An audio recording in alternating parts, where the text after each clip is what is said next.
GK with special reference to Jammu and Kashmir की जो 1500 plus MCQ की सीरीज़ मैंने इस यूट्यूब चैनल पे स्टार्ट की है, उसका ये पार्ट नंबर 6 है। पार्ट नंबर 6 लेके मैं आपके सामने यहाँ पे आया हूँ। इससे पहले हमने 5 पार्ट्स डिस्कस किए, उसमें अराउंड 100 टू 120 एमसीक्यू हमने डिस्कस किए, और एमसीक्यू के जो ऑप्शंस होते हैं वो भी हमने बहुत ज़्यादा डिटेल में डिस्कस किए हैं। अगर आपने वो 4 पार्ट्स इससे पहले वाले नहीं देखे तो मैं आपको रिकमेंड करूँगा, प्लीज़ आप पहले जाके वो 4-5 पार्ट्स देखिए, उसके बाद इस पार्ट नंबर 6 पे आए। मैंने चीज़ें बहुत ज़्यादा डिटेल में पढ़ाई है, और अगर आपको अच्छा लगा, रिवाइज आपकी चीज़ें हो रही है, तो प्लीज़ लाइक और सब्सक्राइब कर दीजिए और शेयर भी कर दीजिए अपने फ्रेंड्स तक ज़्यादा से ज़्यादा, ताकि और ज़्यादा मोटिवेशन मिले और ज़्यादा अच्छा कंटेंट मैं आपके लिए प्रिपेयर करने की कोशिश करूँगा। तो बिना टाइम वेस्ट करते हुए स्टार्ट करते हैं और देखते हैं पार्ट नंबर 6 का पहला और इम्पॉर्टेंट क्वेश्चन क्या है। आज का पहला और इम्पॉर्टेंट क्वेश्चन है, which among the following given option is popularly known as grand old man of India. यानी इनमें से कौन सा ऑप्शन है जिसको पॉपुलरली बोला जाता है grand old man of India. क्या वो बाल गंगाधर तिलक है, क्या वो दादा भाई नारोजी है, क्या वो गोपाल कृष्ण गोखले है, या महात्मा गांधी है। तो इस पर्टिकुलर क्वेश्चन नंबर 1 अगर इसको रख लेते हैं हम, इसका राइट आंसर हो जाएगा यहाँ पे दादा भाई नारोजी। यानी जो दादा भाई नारोजी है उन्हीं को बोला जाता था grand old man of India.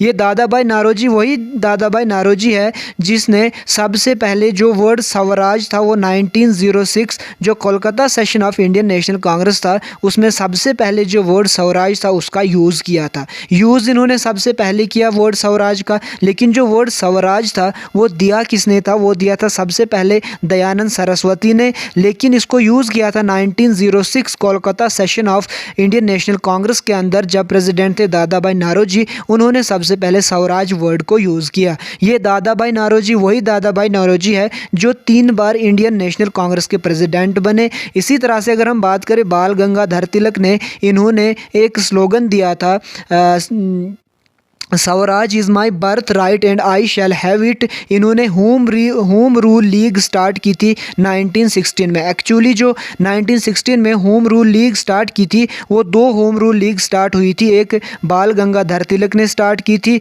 दूसरी जो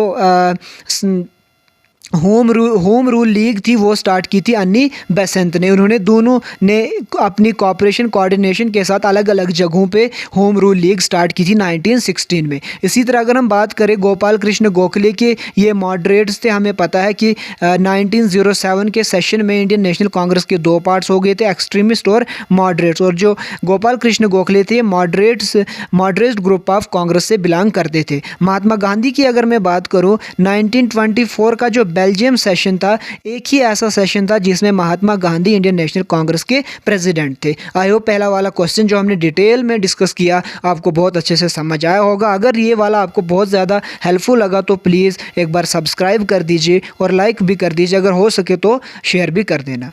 अगला question, which of the following state receives the highest rainfall during the winter seasons. यानी जो विंटर मंथ है, या इन विंटर मंथ की जगह अगर आपको यहाँ पे दिख गया रिट्रीटिंग मानसून, या आपको यहाँ पे दिख गया नॉर्थ ईस्ट मानसून, तो इस क्वेश्चन का मीनिंग सेम ही रहेगा। यानी बोलता है इस सीज़न में सबसे ज़्यादा बारिश इंडिया की किस स्टेट में होता है, क्या मिज़ोरम में, क्या उत्तराखंड में, क्या तमिलनाडु में, या बिहार में। तो इसका राइट आंसर हो जाएगा तमिलनाडु। यानी जो रिट्रीटिंग मानसून है या जो नॉर्थ ईस्ट मानसून है या जो विंटर मंथ्स है, सबसे ज़्यादा बारिश इंडिया के जो तमिलनाडु स्टेट है वहाँ पे होती है। क्यों? देखिए, इंडिया में जो बारिश ज़्यादातर होती है वो होती है because of monsoon, due to monsoon. यहाँ पे किसकी वजह से बारिश होती है इंडिया में? ज़्यादातर मानसून की। और इंडिया में मानसून आता है 2 तरह से, एक आता है नॉर्थ वेस्ट मानसून होता है, दूसरा होता है एक होता है साउथ वेस्ट मानसून और दूसरा होता है north east monsoon. South west monsoon, ठीक है, और नॉर्थ ईस्ट मानसून, इनसे ही मेजॉरिटी जो इंडिया का पोर्शन है वहाँ पे बारिश होती है, और उसमें भी सबसे ज़्यादा बारिश होती है जब साउथ वेस्ट मानसून आता है। देखिए, ये है अगर इंडिया का मैं रफली मैप यहाँ पे ड्रा कर लेता हूँ इस तरह से। यहाँ पे क्या होता है, समर्स के टाइम अराउंड मई की मैं बात कर रहा हूँ। मई के टाइम में यहाँ पे क्या है, अरेबियन सी है, यहाँ पे क्या है, बे ऑफ बंगाल है, यहाँ पे क्या है, इंडियन प्लेन्स है, ठीक है, सेंट्रल इंडियन प्लेन्स है। यहाँ पे समर में यानी मई में क्या होता है, टेम्परेचर हाई होता है, और जहाँ पे टेम्परेचर हाई होता है वहाँ पे प्रेशर क्या होता है, लो होता है।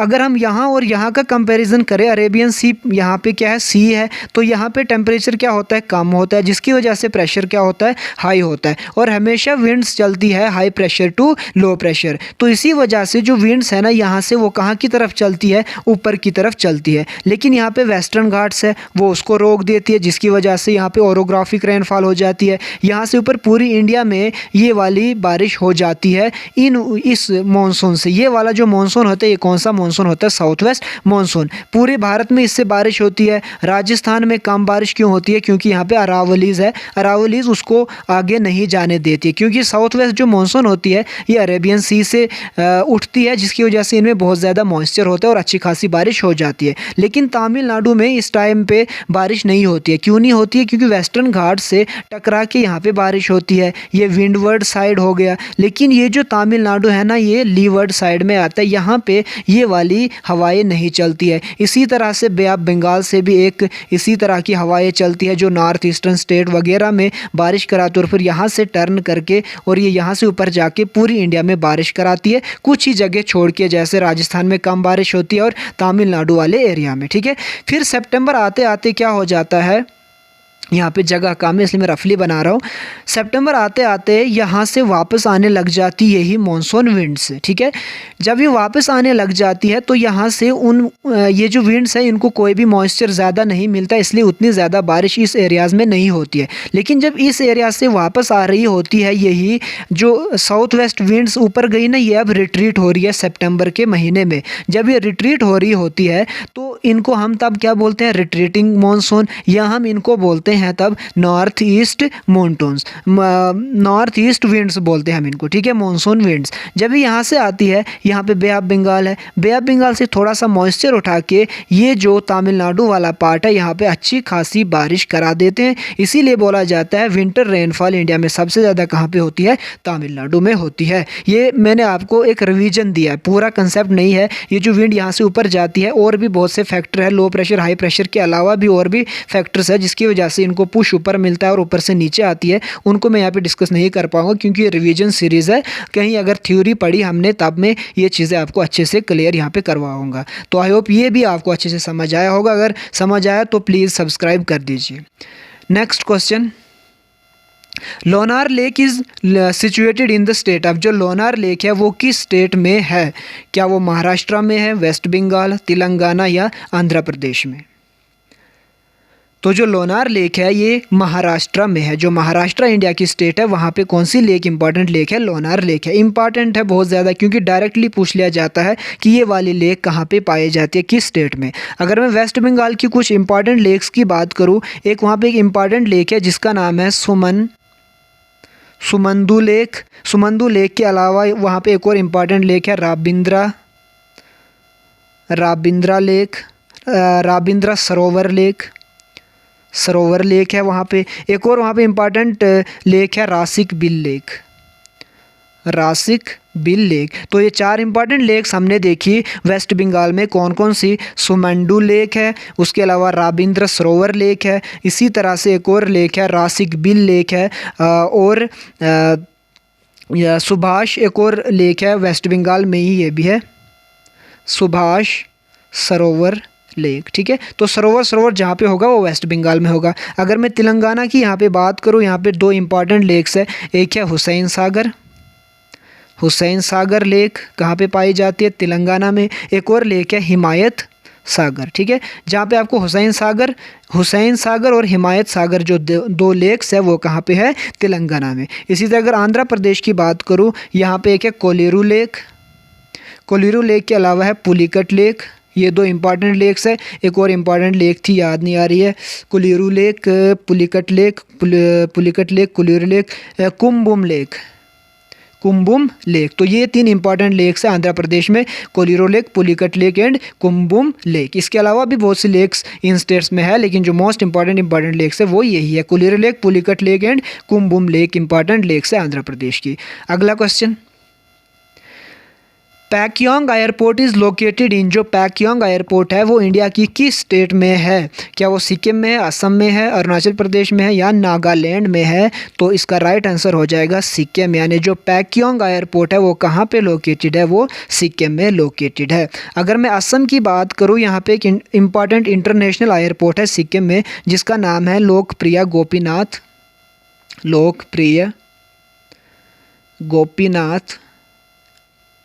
International airport. आसाम में एक इंटरनेशनल एयरपोर्ट है जिसका नाम क्या है? लोकप्रिय गोपीनाथ इंटरनेशनल एयरपोर्ट। इसी तरह अगर मैं अरुणाचल प्रदेश की बात करूं, अरुणाचल प्रदेश में एक इम्पॉर्टेंट एयरपोर्ट है परिघाट एयरपोर्ट, और नागालैंड में है दियामपुर एयरपोर्ट। आई होप ये भी आपको क्लियर हुआ होगा। अगर चीज़ें अच्छी क्लियर हो रही है तो सब्सक्राइब तो यार बनता ही है, थोड़ी सी और एफर्ट करूँगा ताकि आप लोग जितना ज़्यादा आप लाइक और सब्सक्राइब करोगे, कमेंट करोगे, कमेंट बॉक्स में जितना ज़्यादा रिस्पांस दोगे उतनी ज़्यादा इम्प्रूव होकर आपके सामने कंटेंट हर रोज़ आएगा। Next question, which among the following has the power to appoint the advocate general of UT of Jammu and Kashmir?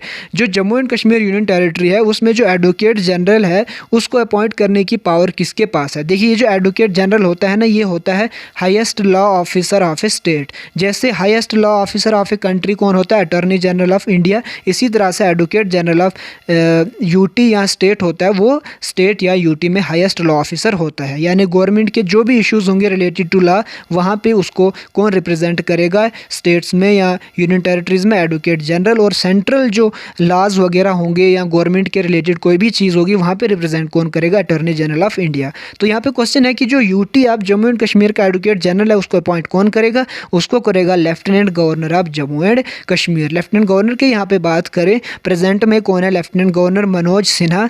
और अगर first lieutenant governor of Jammu and Kashmir पूछ लिया तो वो आ जाएगा आपका गिरीश चंद्र मुर्मू। और प्रेजेंट में गिरीश चंद्र मुर्मू है comptroller and auditor general of India. ये जो comptroller and auditor general of India है ये आता है आर्टिकल 148 to 151 जो पार्ट 5 में है इंडिया के कॉन्स्टिट्यूशन में। वो डील करते किसके साथ? Comptroller and auditor general of India के साथ। प्रेसिडेंट की बात करें, प्रेजेंट में प्रेसिडेंट कौन है? द्रौपदी मुर्मू है जो कि सेकंड वमेन यानी second female president of India बनी। फर्स्ट प्रेसिडेंट फीमेल कौन थी? फीमेल प्रेसिडेंट वो बनी थी प्रतिभा देवी सिंह पाटिल, ये बनी first tribal president of India. I hope चीज़ें आपको यहाँ तक क्लियर हो रही है। अगर क्लियर हो रही है तो एक बार फिर से मैं आपको बोलूँगा सब्सक्राइब कर दीजिए जिन्होंने अभी तक नहीं किया। नेक्स्ट क्वेश्चन लगाए, who was the chief drafter of the article 370? आपको पता है कि 2019 में जम्मू एंड कश्मीर को रिऑर्गेनाइज किया। रिऑर्गेनाइज कैसे किया? After abrogation of article 370। तो जो आर्टिकल 370 है उसका जो चीफ ड्राफ्टर है वो कौन है? वो है एन गोपाल स्वामी अयंगर। ठीक है, next question, which of the following part of India receives the first monsoon in summer? जो आपको मैंने बोला ये वाला जो मानसून है इंडिया में ये समर्स में होता है, और ये जो रिट्रीटिंग मानसून होता है ये कब होता है? विंटर्स में। तो यहाँ पे हमें समर्स के बारे में पूछा गया है कि जो समर्स में है सबसे पहले मानसून कहाँ पे आएगा? देखिए, आप कॉमन सेंस लगाए, ये रहा इंडिया का मैप, फिर से रफली मैप में बना रहा हूँ। यहाँ पे ये है ईस्टर्न घाट, ठीक है, ये है वेस्टर्न घाट। जैसे जैसे वेस्टर्न घाट दिया हमें ईस्टर्न घाट। मेघालयन प्लेटो यहाँ पे ईस्टर्न जो नॉर्थ ईस्टर्न स्टेट्स है वहाँ पे है मेघालयन प्लेटो। और हिमालयाज़ कहाँ पे है? पूरे इंडिया के ऊपर, ये हो गई हिमालय यहाँ पे। ठीक है, अब देखिए, क्या पहले अगर यहाँ से मानसून गया क्या वो पहले इधर पहुँचेगा? बिल्कुल नहीं। क्या वो इधर पहुँचेगा पहले? बिल्कुल नहीं। क्या वो पहले इधर पहुँचेगा? नहीं। सबसे पहले वो कहाँ जाएगा? इधर जाएगा ना। तो यहाँ पे क्या है? वेस्टर्न घाट्स। तो हमारा राइट आंसर क्या हो जाएगा? वेस्टर्न घाट्स। तो इनमें बोला सबसे पहले जो मानसून की बारिश है वो कहाँ पे होगी? वेस्टर्न घाट में। ठीक है, जो एक्चुअल में मानसून होता है ना उससे पहले भी कुछ बारिश आ जाती है इन एरियाज़ में, सारे एरियाज़ में, जिनको हम बोलते हैं pre monsoon showers. Next question, in which state of India the rain caused by lightning storm is called cherry blossom. जो अभी मैंने आपको बोला प्री मॉनसून शावर्स, उसी पे क्वेश्चन आ गया। ये जो चेरी ब्लॉसम है ना, ये जो प्री मॉनसून शावर्स है, प्री मॉनसून शावर्स का मतलब ये है एक्चुअल मॉनसून अभी नहीं आया होता है, उससे पहले कुछ हवाएं चलती जिसकी वजह से बारिशें होती है, उनको हम बोलते हैं pre monsoon season, sorry pre monsoon rain. और इन्हीं प्री मॉनसून शावर्स को अलग अलग जगह में अलग अलग नाम दे दिया गया है। जैसे इनको चेरी ब्लॉसम का नाम कहाँ पे दे दिया गया है, कर्नाटका में। तो इस क्वेश्चन का राइट आंसर क्या हो जाएगा, चेरी ब्लॉसम कहाँ पे इनको बोला जाता है, कर्नाटका में। यहाँ पे अगर मैं थोड़ा और आपको बोल दूँ, कर्नाटका में इनको क्या बोला जाता है, चेरी ब्लॉसम। ये जब थोड़े ऊपर जाते हैं तो उनको काल बैसाखी बोला जाता है। जो वेस्ट बंगाल ओडिशा वाला एरिया है वहाँ पे इनको काल बैसाखी बोला जाता है। और असम में इनको बोला जाता है बरदोशिलाई, बरदोसिला इनको बोला जाता है कहाँ, असम में। आई होप आपको चीज़ें यहाँ तक क्लियर हो रही है, अच्छे से समझ आ रहा है। अगर आ रहा है तो एक बार लाइक कर दीजिए, और अगर सब्सक्राइब नहीं किया तो वो भी कर दीजिएगा। अगला question, on which lake is the world's only floating post office situated. जो दुनिया का अकलौता पोस्ट ऑफिस है, फ्लोटिंग पोस्ट ऑफिस है, वो किस लेक के ऊपर है। देखिए पूरी दुनिया में एक ही लेक है जिसके ऊपर फ्लोटिंग पोस्ट ऑफिस है, और वो जम्मू एंड कश्मीर में है। ठीक है, अपने इंडिया में है, और अपने इंडिया में भी कहाँ, अपने जम्मू एंड कश्मीर में है, तो वो है डल लेक के ऊपर। ठीक है, तो इस पर्टिकुलर क्वेश्चन का राइट आंसर हो जाएगा डल लेक। ठीक है, Loktak lake, Wular lake, Chilika lake, सबकी हम बात करते हैं यहाँ पे बारी बारी। सबसे पहले मैं एक बात करूँगा लोकटक लेक की, ये कौन सी स्टेट में पाई जाती है, मणिपुर। ठीक है, लोकटक लेक कहाँ पे, किस स्टेट में है, मणिपुर में। डल लेक की अगर बात करें, ये है जम्मू एंड कश्मीर में। जम्मू कश्मीर के किस डिस्ट्रिक्ट में, श्रीनगर डिस्ट्रिक्ट में। वुलर भी है जम्मू एंड कश्मीर में। जम्मू कश्मीर के किस डिस्ट्रिक्ट में अगर पूछा जाए, ये है बांडीपोरा डिस्ट्रिक्ट में। और अगर चिलिका लेक की बात करें, चिलिका लेक पाई जाती है ओडिशा में। तो आई होप ये भी आपको अच्छे से समझ आया होगा। नेक्स्ट, कोई दिक्कत, कुछ परेशानी, कोई भी प्रॉब्लम होगी तो प्लीज़ कमेंट बॉक्स में लिखिए, मैं वहाँ पे एड्रेस करता हूँ, हर एक को मैं रिप्लाई करता हूँ वहाँ पे। तो आप लोग भी अगर कुछ भी आपको लग रहा है जो आपको नहीं आता है या कुछ डाउट वगैरह, तो आप प्लीज़ मेंशन कीजिए। The first Afghan governor of Kashmir was, जो फर्स्ट अफ़गान गवर्नर थे कश्मीर में वो कौन थे, वो थे अब्दुल्ला खान इश्क अक्कासी। इसका ए हो जाएगा इस पर्टिकुलर क्वेश्चन का right answer. Next question, which of the following was the first winner of Sahitya Akademi award for Kashmiri language. यानी वो कौन है पहला जिन्होंने कश्मीरी लैंग्वेज में साहित्य एकेडमी अवार्ड है, ये जो लिटरेरी वर्क होता है उसके लिए साहित्य एकेडमी अवार्ड दिया जाता है, ये थे जिंदा कौल। यानी कश्मीरी लैंग्वेज के लिए सबसे पहले किनको मिला साहित्य एकेडमी अवार्ड, ये मिला जिंदा कौल को।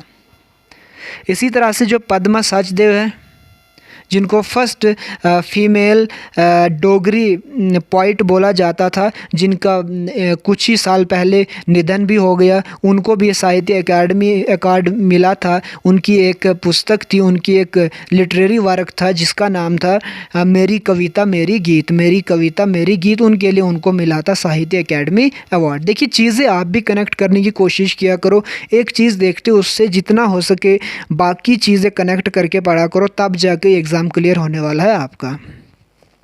नेक्स्ट क्या है यहाँ पे question, who was the ruler of Lucknow during the revolt of 1857। हमें पता है कि जब रिवॉल्ट ऑफ 1857 हुआ था तब अलग अलग जगहों पे अलग अलग लीडर्स ने उनको लीड किया था। तो हमें बोला कि लखनऊ में कौन हेड था, कौन रूलर था, कौन लीड कर रहा था, तो वो था बेगम, वो थी बेगम हज़रत महल। यानी लखनऊ में 1857 रिवॉल्ट को किसने हेड किया था, बेगम हज़रत महल ने। एक बार हम टैबुलेशन फॉर्म में देख लेते हैं कौन सी प्लेस पे कौन हेड कर रहा था। बराकपुर की बात करें, वहाँ पे लीड कर रहा था मंगल पांडे। कानपुर में नाना साहिब के साथ राव साहिब भी थे, तांतिया टोपे थे, अजीमुल्लाह खान थे। झांसी में रानी लक्ष्मीबाई थे। इलाहाबाद और बनारस में मौलवी लियाकत अली था। बरेली में खान बहादुर खान थे। मथुरा में सेवा सिंह कदम सिंह थे। जगदीशपुर में कन्वर सिंह थे। तो ये आपको याद रखना है, डायरेक्टली आ जाता है एग्ज़ाम में कि कौन सी जगह पे कौन सा पर्टिकुलर लीडर रिवॉल्ट ऑफ 1857 को लीड कर रहा था। Next question, which of these is not a kharif crop. इनमें से कौन सी खरीफ क्रॉप नहीं है। देखिए एक होती है खरीफ क्रॉप, दूसरी होती है रबी क्रॉप, तीसरी होती है ज़ैद क्रॉप्स। ये 3 मेजर क्रॉप्स होती है। खरीफ क्रॉप की अगर हम बात करें, इनको हम बोलते हैं समर क्रॉप। खरीफ क्रॉप को और क्या बोलते हैं हम? Summer crop. क्योंकि ये समर क्रॉप, हाँ, एक जो खरीफ क्रॉप है इनको हम क्या बोलते हैं? Summer crop. इनको ही हम बोलते हैं मानसून क्रॉप। मानसून क्रॉप इसलिए बोलते हैं, जो मानसून होता है मानसून को ठीक पहले हम क्या लगाते हैं? खरीफ क्रॉप। ठीक है, जो समर वाली क्रॉप होती है उनको हम बोलते हैं खरीफ क्रॉप। अगर आपसे एग्जाम्पल पूछ लिया जाए खरीफ क्रॉप की, वो आ जाएगा राइस। राइस के अलावा मेज़ के अलावा जो बाजरा होता है, रागी होता है, पैडी होता है, सोयाबीन होता है, ग्राउंड नट हो गया, कॉटन हो गया। देखिए राइस, मेज़, बाजरा, कोकोनट, रागी, ग्राउंड नट, सोयाबीन, पैडी, ये कुछ इंपॉर्टेंट खरीफ क्रॉप्स है। इसी तरह से रबी क्रॉप्स होती है। रबी क्रॉप्स कौन सी क्रॉप्स होती है? जिनको विंटर्स में सोन किया जाता है, यानी उनको कब बोया जाता है? विंटर्स आते आते, यानी जब हम खरीफ क्रॉप्स को हार्वेस्ट कर लेते हैं उसके बाद जो हम क्रॉप्स लगाते हैं उन्हीं को हम बोलते हैं रबी क्रॉप्स। रबी क्रॉप्स जैसे वीट हो गया, वीट के अलावा मस्टर्ड हो गया, मस्टर्ड के साथ बैरले हो गई। ये कुछ इंपॉर्टेंट खरीफ क्रॉप्स है। एक और क्रॉप होती है ज़ैद क्रॉप, जिनको शॉर्ट टाइम पीरियड 1 या 1.5 महीने या कहीं कहीं पे 1 ही महीने के लिए लगाया जाता है। जैसे ककम्बर हो गया, जैसे वाटरमेलन हो गया, पपैया हो गया। ये कुछ इंपॉर्टेंट ज़ैद क्रॉप्स है। तो ये होते हैं ज़ैद क्रॉप्स। अब देखिए इनमें से कौन सी खरीफ क्रॉप नहीं है? हमने देखा ग्राउंड नट खरीफ क्रॉप है, पैडी भी हमने देखा खरीफ क्रॉप है, मेज़ भी क्या है? खरीफ क्रॉप। लेकिन जो वीट है ये क्या है? रबी क्रॉप। तो इसका राइट आंसर क्या हो जाएगा? वीट, क्योंकि हमें बोला इनमें से खरीफ क्रॉप कौन नहीं है। तो इसका राइट आंसर हो जाएगा wheat. Next question, highest Ragi producing state of India is. सबसे पहले आप कमेंट बॉक्स में लिखिए कि जो रगी है क्या वो खरीफ क्रॉप है या रबी क्रॉप है या ज़ैद क्रॉप है। मैंने अभी आपको बोला तो रगी क्या है? खरीफ क्रॉप है। सबसे ज़्यादा ये प्रोड्यूस कहाँ पे होती है रगी? तो इसका राइट आंसर हो जाएगा कर्नाटका। यानी सबसे ज़्यादा रगी कहाँ पे प्रोड्यूस होती है इंडिया में? कर्नाटका में। ठीक है, तमिलनाडु वही स्टेट है जहाँ पे विंटर रेनफॉल सबसे ज़्यादा होती है। महाराष्ट्र कि अगर हम बात करें, महाराष्ट्र और जो कर्नाटका है उसके बॉर्डर्स पे हमारी स्टेट है जिसका नाम है गोवा। गोवा जिसकी कैपिटल है पणजी। उत्तराखंड की बात करें, उत्तराखंड, ये रहे उत्तराखंड यहाँ पे। ठीक है, अगला question, as per 2011 census which of the following is the least populated state in India. 2011 की सेंसस के मुताबिक इंडिया की सबसे कम पॉपुलेशन वाली स्टेट कौन सी है? तो इसका राइट आंसर क्या है? क्या मिज़ोरम है, क्या सिक्किम है, क्या त्रिपुरा है या उत्तराखंड है? तो ये 2011 के हिसाब से सबसे कम पॉपुलेशन वाली स्टेट थी वो सिक्किम थी। यानी पॉपुलेशन वाइज सबसे छोटी स्टेट इंडिया की कौन? सिक्किम। लेकिन अगर एरिया वाइज पूछ लिया जाए कि 2011 में एरिया वाइज इंडिया की सबसे छोटी स्टेट कौन थी, वो है गोवा, जिसकी हमने अभी बात की, जिसकी कैपिटल कहाँ है? पणजी है। अब अगर हमें लार्जेस्ट पूछ लिया जाए एरिया वाइज तो वो है Rajasthan. Rajasthan is largest state of India area wise and Goa is smallest state of India area wise. अब अगर इसी तरह पॉपुलेशन वाइज बात करें, सबसे कम पॉपुलेशन कहाँ पे है? सिक्किम में। लेकिन अगर सबसे ज़्यादा की बात करें, यूपी में सबसे ज़्यादा पॉपुलेशन है, उससे कम पॉपुलेशन है महाराष्ट्र में, उससे कम बिहार में, उससे कम वेस्ट बंगाल में और सबसे कम पॉपुलेशन है आपकी सिक्किम में।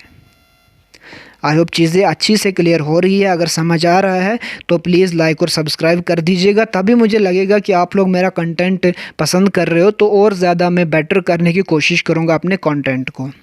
Next question, the last prime minister as well as first chief minister of Jammu and Kashmir state was. वो कौन से इंसान थे जो लास्ट प्राइम मिनिस्टर बने जम्मू एंड कश्मीर स्टेट के? और उसके बाद जब प्राइम मिनिस्टर यहाँ पे ख़त्म हो गया तो उसी वक्त वो क्या बन गए?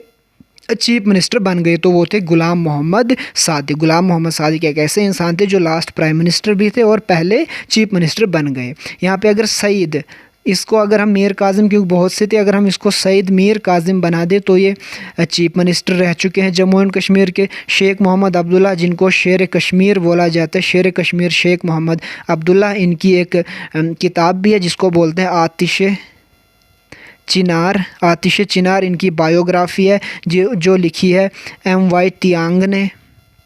शेख मोहम्मद अब्दुल्ला की आतिश चिनार बायोग्राफी है जो लिखी है MY तियांग ने। बख्शी गुलाम मोहम्मद की बात करें, इनको बोला जाता है खालिद कश्मीर, खालिद कश्मीर, ठीक है। इनको बोला जाता है architect of new Kashmir, architect of new Kashmir या नया कश्मीर। आई होप आपको ये ऑप्शंस भी क्लियर हो रहे हैं, क्वेश्चन भी क्लियर हो रहा है और जो मैं बोल रहा हूँ वो भी समझ आ रहा है। अगर ऑब्वियसली आ रहा है तो सब्सक्राइब तो बनता है यार। Next question, who was the author of the book Gulabnama, जो रॉयल डोगरा डायनेस्टी थी उसके जो फाउंडर थे गुलाब सिंह, उनके बारे में जो गुलाबनामा लिखी है वो किसने लिखी है, वो लिखी है दीवान कृपा राम ने। अगला question, the most favoured musical instrument of Kashmir is santoor, जो जम्मू एंड कश्मीर या कश्मीर का जो मोस्ट फेवर्ड म्यूज़िकल इंस्ट्रूमेंट है संतूर। ये दो वर्ड से बना है, सन और तूर से। सन का मतलब होता है 100 और तूर का मतलब होता है स्ट्रिंग्स। तो ये किस लैंग्वेज का वर्ड है, तो इसका राइट आंसर हो जाएगा पर्शियन। यानी जो सन और तूर है ना, सन का मतलब 100 और तूर का स्ट्रिंग, ये किस वर्ड से लिया गया है, पर्शियन लैंग्वेज से लिया गया है। Next question, arrange the following chronologically, इनको क्रोनोलॉजिकली हमें अरेंज करना है कि किस रूलर ने कब से कब तक, किस महाराजा ने कब से कब तक जम्मू एंड कश्मीर पे राज किया था। तो देखिए इसको फाउंड किया था गुलाब सिंह ने सबसे पहले 1846 में, तो इन्होंने 1846 से 1856 तक रूल किया। उसके बाद आए थे इनके बेटे जिनका नाम था रणबीर सिंह, वह 1856 से उन्होंने रूल किया 1885 तक। फिर रणबीर सिंह के बाद आए थे प्रताप सिंह, प्रताप सिंह ने 1885 से 1825 तक रूल किया। फिर हरी सिंह ने वहाँ से आगे 1925 है, 1925 से हरी सिंह ने रूल किया इंडिपेंडेंस तक, यानी 1948 तक।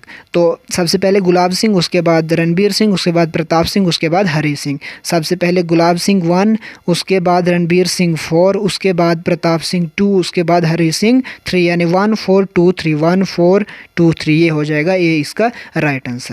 नेक्स्ट क्वेश्चन, तो ये था आज का ओवरऑल सेशन।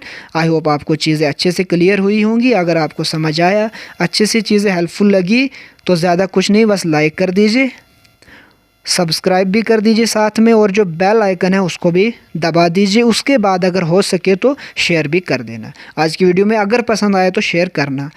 आज की वीडियो में इतना ही रखते हैं, मिलते हैं नई वीडियो में, तब तक के लिए अपना ख्याल रखिए। Thank you so much.